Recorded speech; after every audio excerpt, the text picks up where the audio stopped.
अस्सलाम वालेकुम दोस्तों, you are listening and watching our YouTube channel Learn with Umair, and I am your tutor Umair Lagari. Today we are going to discuss some important prepositions.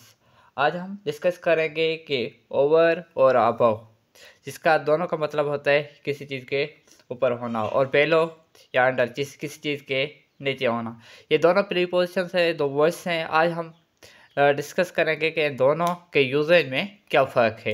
देखें, जो over, above, under और बेलो, इन दोनों के जो है ना फ़र्क हम मालूम करने की कोशिश करें, क्योंकि अबव और ओवर दोनों का जो है ना मीनिंग सेम है, और अंडर और बेलो दोनों की मीनिंग सेम है। आज जो हम डिस्कस करेंगे वो इन दोनों में फ़र्क क्या है, इन दोनों में और इन दोनों में फ़र्क क्या है। ऐसे मीनिंग तो सेम है, लेकिन जो दोनों वर्ड्स कहाँ पे डिफरेंटली यूज़ होते हैं। तो देखें, फॉर एग्जाम्पल हमारे पास एक आदमी है, ठीक है, ये है मोलू, ठीक है, इसका नाम है मोलू।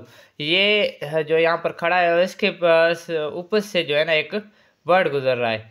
फॉर एग्जाम्पल यहाँ पर बर्ड है, इसके सामने ऊपर से बर्ड क्या है, फ्लाई कर रहा है। तो हमें यूज़ करना है ओवर, अबव, अंडर, बेलो, ठीक है। इन दोनों में से मोलू क्या जो बर्ड के अंडर या बेलो यूज़ करेंगे, और जो बर्ड इज फ्लाइंग ओवर या अबव यूज़ करेंगे मोलू। तो देखें आज इसके बाद इसके सामने क्या यूज़ होगा। देखें, ये जो पर्सन है मोलू, ये बर्ड के बिल्कुल नीचे, बर्ड जो फ्लाई कर रहा है, ये इस टाइम हमने देखा हम इस्तेमाल करना है बर्ड बिल्कुल जो है ना मोलू के क्या है, ऊपर है। हमें इस वक्त इस सेंटेंस को क्या बनाना है, तो हम कहेंगे the bird is flying, bird is flying over or above the Molu, ठीक है। हमें इनमें से कोई एक इस्तेमाल करना होगा। जब किसी शख्स की चीज़ के बिल्कुल ऊपर कोई चीज़ हो, ऊपर हो, फॉर एग्जांपल क्लाउड्स हो, बर्ड्स हो, एरोप्लेन हो, तो किसी चीज़ के बिल्कुल ऊपर, एग्जैक्ट ऊपर हो, तो हम क्या कहेंगे, उसके सामने क्या यूज़ करेंगे, ओवर यूज़ करेंगे, ठीक है। और सिमिलरली फॉर एग्जांपल ये यहाँ पर ठीक है ना, सेम है, तो हम यहाँ पर जो है ना मोलू के लिए क्या इस्तेमाल करेंगे। For example Molu is under bellow the bird flying, bird that is flying. तो यहाँ पर हम इसके सामने क्या इस्तेमाल करें, अंडर इस्तेमाल करेंगे या बेलो इस्तेमाल करेंगे।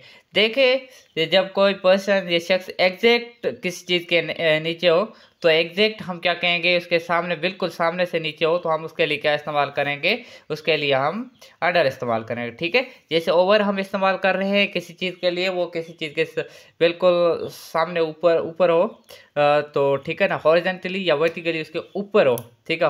हॉरिजॉन्टली उसके ऊपर हो तो हम क्या इस्तेमाल करेंगे यानी कि ओवर इस्तेमाल करेंगे। ये हॉरिजॉन्टली नीचे हो तो हम क्या इस्तेमाल करेंगे, वर्टिकली नीचे हो तो क्या इस्तेमाल करें, बिल्कुल एग्जैक्ट सामने से नीचे हो, ठीक है। फॉर एग्जांपल यहाँ पर्सन है, वो बर्ड ऊपर फ्लाई कर रहा है, तो बिल्कुल नीचे उसके खड़ा है, हमने क्या इस्तेमाल करना है, यहाँ पर सेम इस्तेमाल करना है ओवर, और जो नीचे होगा वो उसके साथ क्या इस्तेमाल होगा, अंडर इस्तेमाल होगा, ठीक है। फॉर एग्जांपल हमारे पास सेम एक हैन है, ठीक है ना, एक हैन है, और यहाँ पर हमारे पास क्या है, एक ट्री है, पौधा है, ट्री है, और ट्री के एग्जैक्ट नीचे हैन है, और यहाँ पर है डॉग, ठीक है।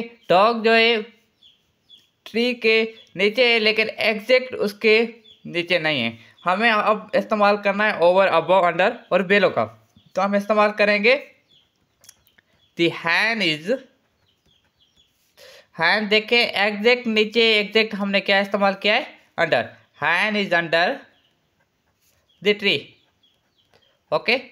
हाँ, यहाँ पर डॉग भी तो नीचे है, लेकिन उसके बिल्कुल सामने नहीं है, नीचे नहीं है, तो यहाँ पर हम इस्तेमाल करेंगे